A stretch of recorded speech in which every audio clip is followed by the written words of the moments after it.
जा सकते थे, वहां आग भी लगा सकते थे और बहुत कुछ कर सकते थे।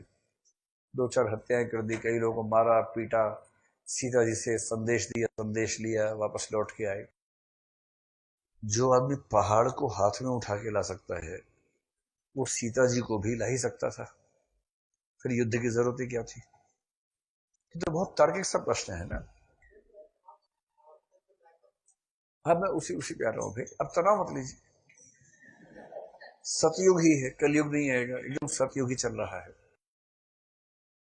तो तार्किक प्रश्न ये है कि हनुमान जी सीता जी को ला सकते थे और तब बिना युद्ध के मामला सुलझ जाता। कम से कम हजारों लोग ना मरते युद्ध में, जो हजारों वानर या भालू या अन्य प्राणी या होमोसेपियंस मरे उसमें, उनसे बचा जा सकता था। तो लोग इसमें कुछ कल्पनाएं कर लेते हैं। जैसे एक तो ये भाई साहब कह रहे हैं कि उससे राम का नायकत्व नहीं उभर पाता। एक मिनट रुको, एक मिनट रुको। और कुछ लोग रामायण की कहानी में एक पेज बताते हैं कि नहीं, एक ऐसा क्या था, श्राप मिला हुआ था, ये ऐसा संकेत था कि हनुमान ऐसा नहीं कर सकते हैं। ऐसा कुछ संकेत जोड़ते हैं इस कहानी में, मुझे नहीं पता क्यों जोड़ते। मुझे इस पर संदेह होता है कि ये पेच बाद में जोड़ा गया या पहले से था। कई बार क्या होता है कि हमारे मेथकों में जहां मामला फंसता है, हम बाद में एक पॉइंट और जोड़ देते हैं ताकि उस मामले को सॉल्व करने का आधार बन सके। ऐसा मेथकों की दुनिया में खूब चलता रहता है। आप बताइए क्या कह रहे थे?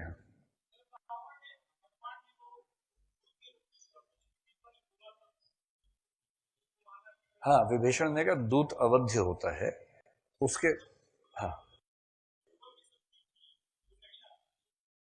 ठीक है, चलो मान लेते हैं कि वो दूत के रूप में छोड़ा था। और जब उसको मारने का हुक्म दिया, विभीषण ने कहा कि दूत अवध्य होता है, उसको नहीं मारना चाहिए। इसके बाद रावण ने कहा ठीक है, इसको मारते नहीं, इसके पूंछ में आग लगा देते हैं। पूंछ में आग लगा दी। दूत पूंछ में आग लगाने के लिए भी नहीं होता है वैसे तो, लेकिन रावण ने लगा दी। और दूत शहर जलाने के लिए भी नहीं जाता है, पर दूत ने शहर जला दिया। दूत ने कितने, दूत वहां के राजा के बेटे की हत्या करेगा ऐसा भी नहीं माना जाता है, पर दूत ने वो हत्या भी कर दी। तो दूतत्व का सारा गुण उसी एक पॉइंट पे क्यों आया, बाकी पॉइंट्स पे क्यों नहीं आया? ये भी तो सवाल रहेगा ना उसके बाद। और दूसरी बात, चलो मान लिया कि ये मामला था, वापस लौट जाते, नेक्स्ट फ्लाइट से आ जाते कि अब मैं दूत के रूप में नहीं आया, अब मैं हमलावर के रूप में आया हूं, अब लेके जाऊंगा, दमे तो रोक लो। अगली नहीं नहीं नहीं, बंदे नहीं, बंदे नहीं, छोड़ो ना, इसमें क्या रखा है, इन सब बातों को खत्म करो। मैं कुछ नहीं कह रहा, मैं सिर्फ ये कह रहा हूं कि यदि हनुमान जी सीता जी को ले जाते तो युद्ध की नौबत ना आती, मैं ये कह रहा हूं। हाँ, ये सही है, सीता जी ने खुद ही मना किया था। पर सीता जी ने खुद ही उस समय मना किया या बाद के लेखकों ने ये लिख के डाल दिया अंदर के मना कर दिया था, इस पे संदेह है। क्योंकि ऐसी रचनाएं एक बार में जो लिखी जाती है, बाद में जुड़ता रहता है उसके अंदर। जो क्षेपक होते हैं ना, बहुत सारे क्षेपक आ जाते हैं, और उन क्षेपकों के आधार पर बाद में ये जानना बड़ा मुश्किल होता है कि इनमें से कितना ओरिजिनल है, कितना बाद में जोड़ी गई कहानियां हैं।